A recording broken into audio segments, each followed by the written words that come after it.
AC Ingles presenta Into the Story, el podcast para aprender inglés con historias reales contadas por gente de todo el mundo.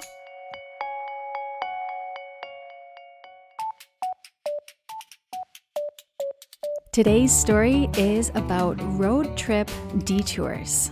Hoy nuestra protagonista, Tze Yuen, de origen chino-malayo, nos cuenta una historia sobre un desvío inesperado durante un viaje en coche por los bosques de Yosemite National Park, el parque nacional de Yosemite en los Estados Unidos.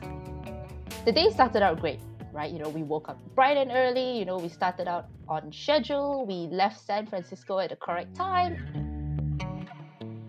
After a long day exploring the beautiful national park, Tze Yuen and her friends find themselves driving along a road alone at night.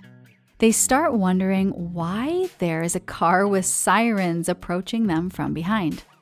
The road trip is not going as they expected. The group of friends need a plan B. Let's listen to Tze Yuen's story to find out what happens next.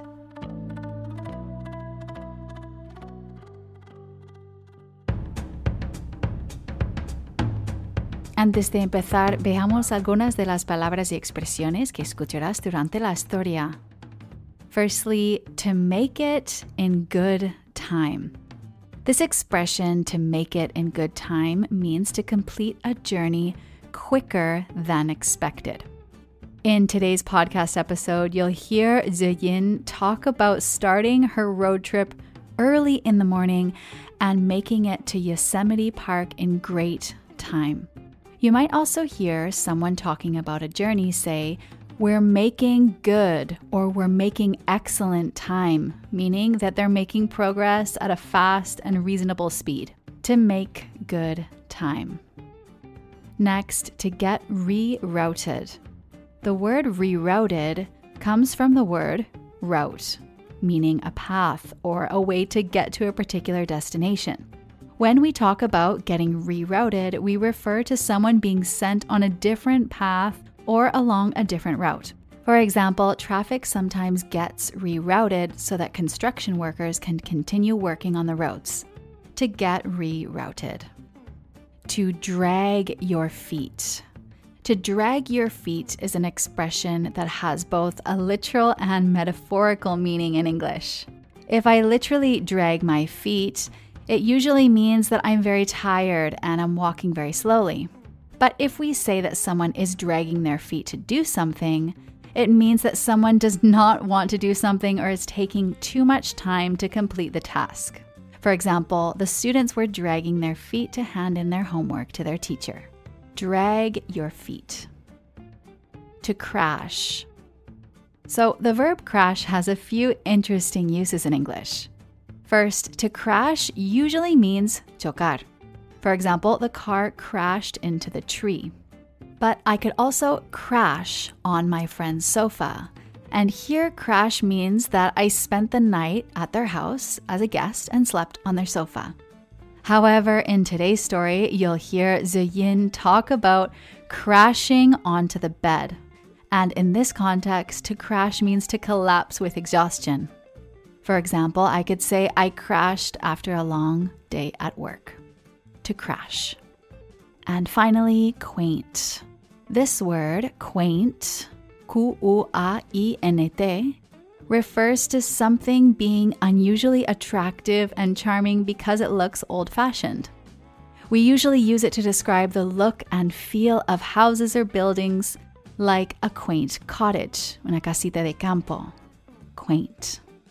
Aprovecha al máximo este episodio bajándote la transcripción, la ficha de vocabulario y un test de comprensión visitando aceingles.com/podcast. Te dejamos el enlace en las notas del programa. Y por cierto, estos recursos te ayudarán mucho si te estás preparando para un examen oficial de inglés. Okay, let's get into the story. Hi, my name is Tze Yuen. You can call me Z. A group of friends and I, we went to the States on an work and travel program. We worked there for about maybe 3 or 4 months. And then we had about a month to travel. So just imagine, right, a group of young girls, I think there was maybe 4 or 5 of us. We were just barely starting out our 20s. This was a huge trip for the few of us, and our first major trip on our own to the other side of the world, to a completely different country, to a completely different culture. This group of friends and I, we studied locally. So we grew up here, we studied here, we graduated in everything in Malaysia. After working to save up money to travel, the girls rented a car in San Francisco and planned to drive to Las Vegas, stopping in a few national parks. The plan was to drive from San Francisco, head to Yosemite. I think it was maybe a couple of hours from San Francisco, if I remember correctly.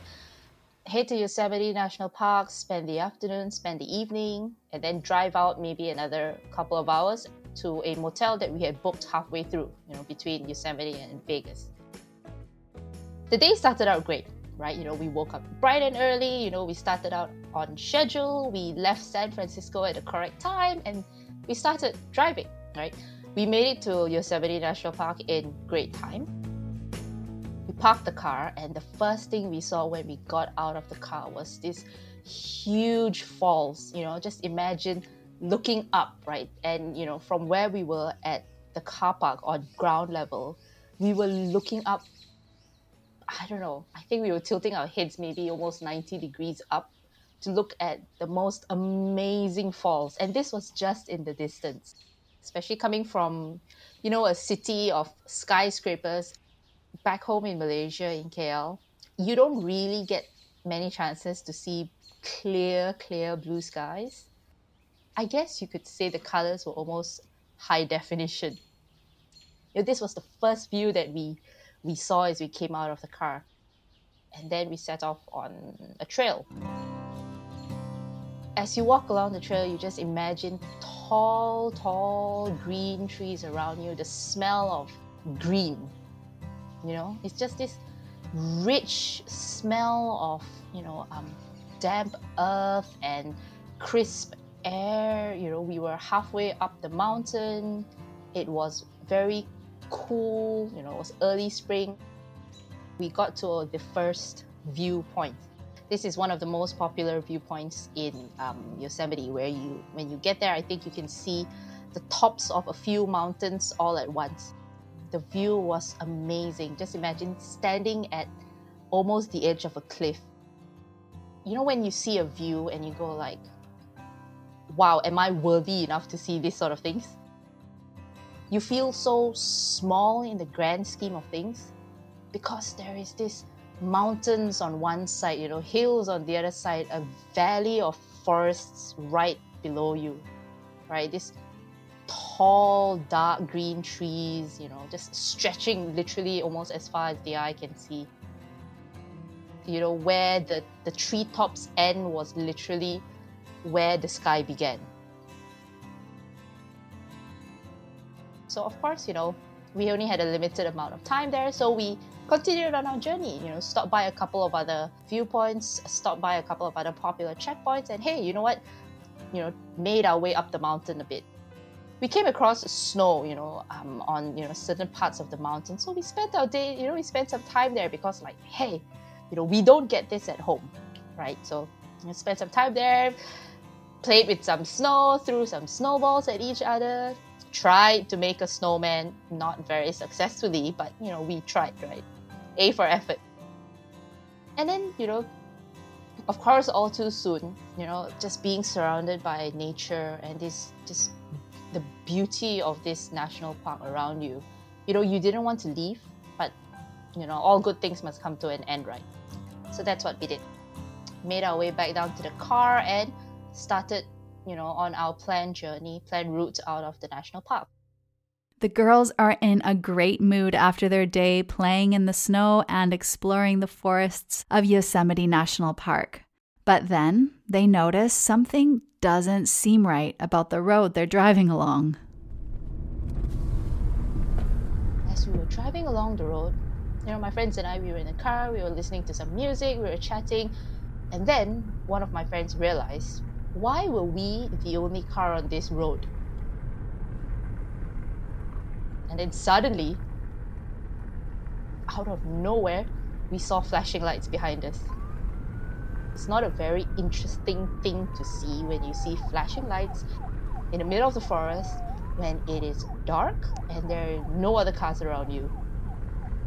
Did we accidentally, leave something behind? Or was one of our taillights broken? What's going on? Why is there flashing lights and a siren behind us, in the national park? And we were not American citizens, right? Who knows? So we slowed down. And as we slowed down, there was, I think it was a ranger park booth ahead of us.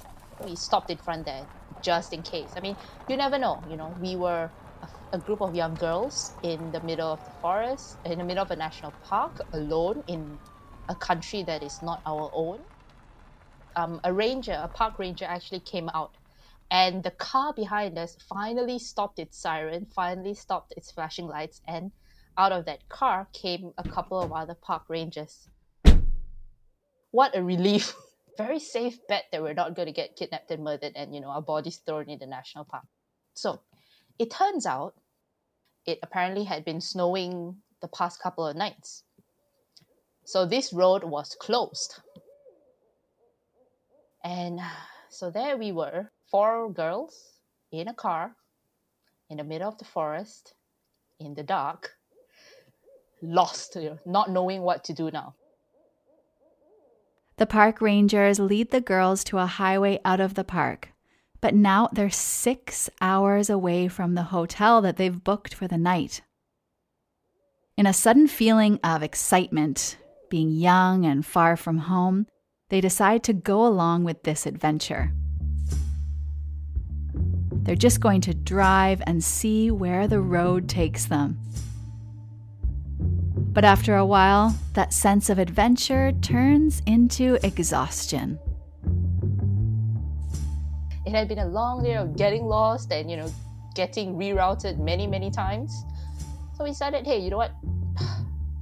Let's just, call it a night.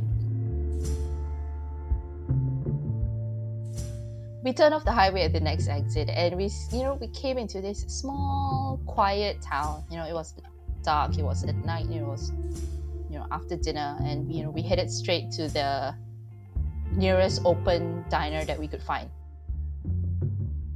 We dragged ourselves into the diner, and just imagine, you are the waitress in a quiet town.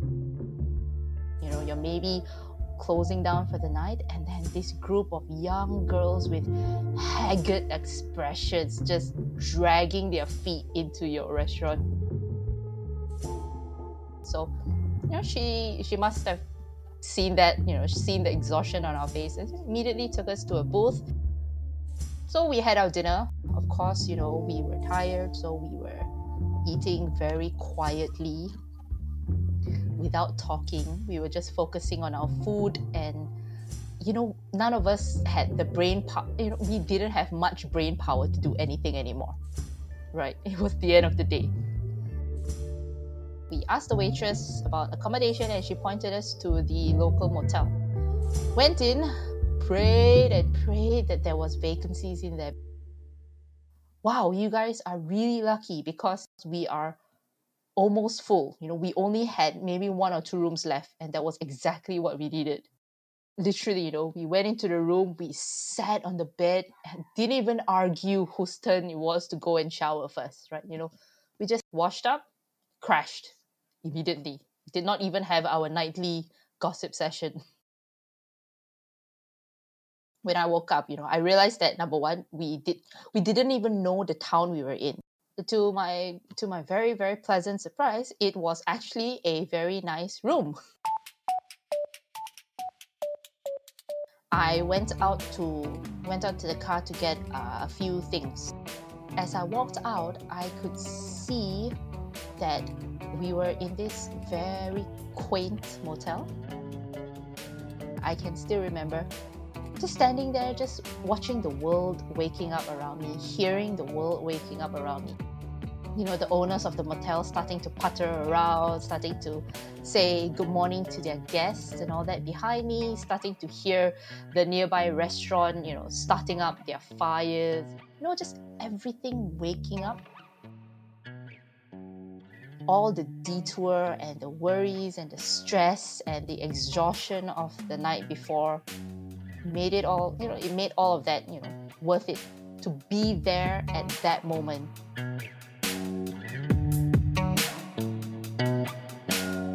After this unexpected detour, Tze Yuen and her friends arrived safely in Las Vegas. Since her time working and traveling in the United States, Tze Yuen returned home to Kuala Lumpur, Malaysia, where she lives and works in digital content marketing and communications. In her spare time, Tze Yuen enjoys doing Sudokus, reading good books, and relaxing on the sofa watching her favorite series. Thank you for being here and listening to this story about a road trip detour. Si te gusta nuestro podcast y quieres apoyarnos, déjanos 5 estrellas en iTunes y así también ayudarás a otras personas como tú a mejorar su inglés gratis. Okay, that is all for today. Until next time, we hope you have a good time, or at least a good story to tell.